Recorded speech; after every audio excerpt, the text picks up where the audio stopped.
Yan mga kaparikoy. Yan na. Nandito tayo ngayon sa Lawaan, Aluran. Kasi mayroon tayong i-rescue na isang unit. Isang Isuzu Elf. Ang issue pala nito mga parikoy, nag-overheat siya galing biyahe, galing Naawan. Kaya ito ang titingnan natin mga pre, kung ano ba talaga ang problema sa kanyang engine.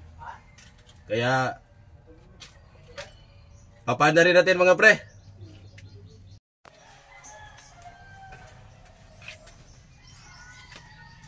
Yan mga parikoy, i-start natin yung engine. Titingnan natin kung anong sitwasyon niya sa radiator, kung mayroon bang bubbles.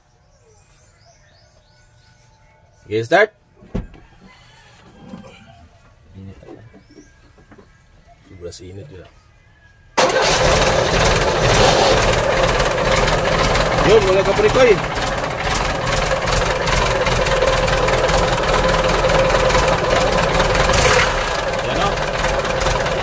sobrang bubbles mga pre.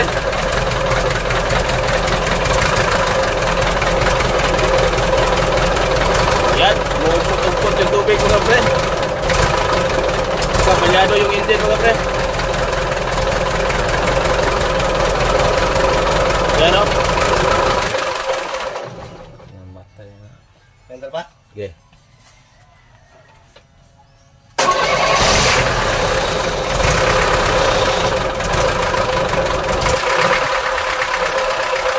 Palyado mga pre, may tama na yung gasket niya mga pre, sa cylinder head niya. Yan o, sobrang lakas mga pre. Kaya tatanggalin natin yung cylinder head mga pre, para malaman natin kung ano talaga ang dahilan. Yan mga pre, bumubula, bumuluwak yung tubig. Okay. Yan mga parikoy, inuumpisahan ng tinanggal yung mga parts ni Ungo. Yan mga kaparikoy, natanggal na yung lahat ng cylinder head bolt. Yan o. At pagkatapos ito, itong buong cylinder head assembly mga pre. Okay, langkatan ko. Katon din eh. Madalag lang yung katak ko sa. Yan, nilangkat na mga pre. Matay. Humok na kayo? Humok kayo. Ito na ko liyan. Ano di gahi, ano di? Yan mga pre, nilangkat na. Yun.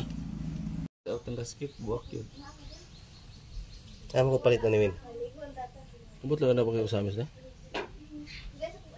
Nangyatin.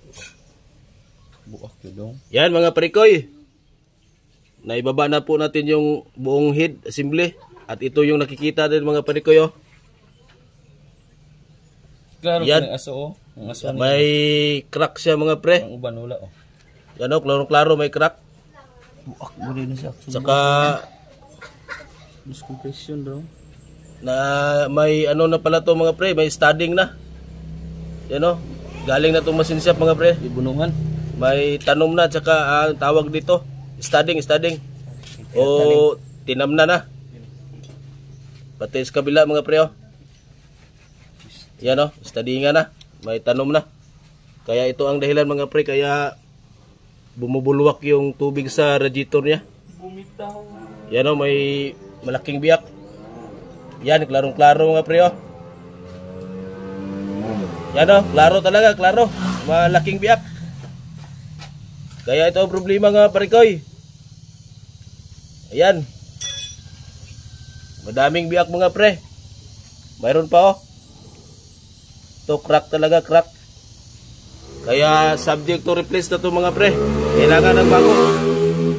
Okay.